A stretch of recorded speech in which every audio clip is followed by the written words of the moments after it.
નમસ્કાર દર્શક મિત્રો, દેશ અને દુનિયાના સુપરફાસ્ટ સમાચારમાં આપનું સ્વાગત છે। આજના તાજા અને સૌથી મોટા સમાચાર જાણીએ પહેલા ચેનલને સબસ્ક્રાઇબ કરી નાખજો। ઘરઘંટી ખરીદવા 20,000 ભેટ। ગુજરાત સરકાર દ્વારા માનવ કલ્યાણ યોજના અંતર્ગત વિવિધ સ્વરોજગારલક્ષી યોજનાઓ અમલમાં મૂકવામાં આવી છે। આ યોજનાઓનો મુખ્ય ઉદ્દેશ્ય રાજ્યના નાગરિકો, ખાસ કરીને આર્થિક રીતે પછાત અને નબળા વર્ગોને સ્વરોજગારીની તકો પૂરી પાડી તેમના જીવનધોરણમાં સુધારો લાવવાનો છે। આ યોજનાઓમાંની એક મહત્વપૂર્ણ યોજના છે ગુજરાતમાં વાવાઝોડાનો ખતરો। હવામાન વિભાગે આગામી 7 દિવસને લઈ ગુજરાત માથે વરસાદ અને વાવાઝોડાની આશંકા જતાવી છે। હવામાન અનુસાર અરબી એક સાયક્લોનિક સિસ્ટમ સર્જાઈ શકે છે, જેની અસર ગુજરાત પર થઈ શકે છે। જો વાવાઝોડું ગુજરાત તરફ ફંટાશે તો ભારે પવન સાથે વરસાદનું અનુમાન છે, પરંતુ જો અન્ય જગ્યા ફંટાઈ જાય તો 5-22 મેની આસપાસ દક્ષિણ ગુજરાત અને સૌરાષ્ટ્રમાં વરસાદી ઝાપટા વરસી શકે છે। 7 દિવસ ખેડૂતો સાવધાન રહેજો। 28 મે થી 31 મે વચ્ચે ગ્રહોના ફેરફારના યોગો હોવાથી 25 થી 31 સુધી ગુજરાતમાં ભારે વરસાદની શક્યતા રહેલી છે। હાલના સંજોગો જોતા મુંબઈ અને ગોવા વચ્ચે ચક્રવાત બનવાની શક્યતા છે। આ ચક્રવાતની અસર મોટાભાગના ગુજરાતમાં થવાની શક્યતા રહેલી છે। કેટલાક વિસ્તારોમાં ભારેથી અતિભારે વરસાદ થવાની શક્યતા રહેલી છે। 5 થી 6 જૂન દરમિયાન રાજ્યમાં અણધારો વરસાદ થવાની શક્યતા રહેલી છે। કમોસમી વરસાદ, લીંબુના ભાવ ઘટાડો।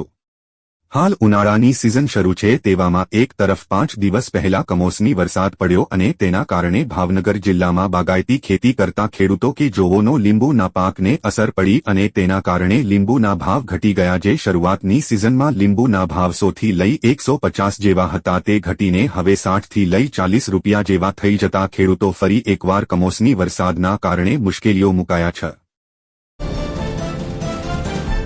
કેરી રસિકો માટે સારા સમાચાર।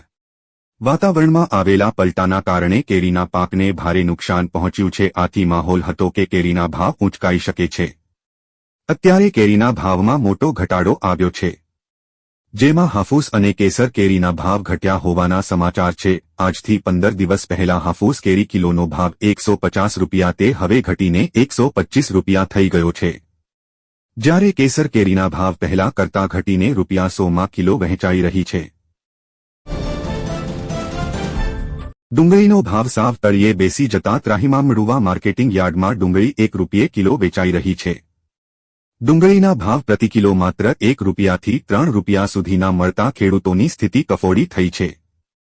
ડુંગળીનો પ્રતિ અમણનો ભાવ એપીએમસી મડુવામાં સાવ તળિયે જોવા મળી રહ્યો છે। સૌરાષ્ટ્રના એકમાત્ર મડુવા યાર્ડમાં ડુંગળીની લેવેચ થાય છે।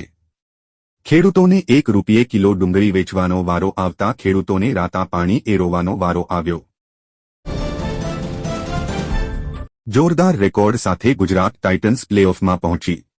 રવિવારે રમાયેલી આઈપીએલની બીજી મેચમાં ગુજરાત ટાઇટન્સે દિલ્હી કેપિટલ્સ સામે 10 વિકેટે વિજય મેળવ્યો હતો। પ્રથમ બેટિંગ કરતા ડીસીએ 200 રનનો લક્ષ્યાંક આપ્યો। જવાબમાં જીટી ટીમે કોઈપણ વિકેટ ગુમાવ્યા વિના લક્ષ્ય હાંસલ કર્યું। આ આઈપીએલના ઇતિહાસમાં વિકેટ વગરનો સૌથી મોટો રન ચેઝ છે। સાઈ સુદર્શને 108 રન અને શુભમન ગિલે 93 રન બનાવ્યા। આ જીત સાથે ગુજરાત ટાઇટન્સે પ્લેઓફમાં જગ્યા બનાવી લીધી છે।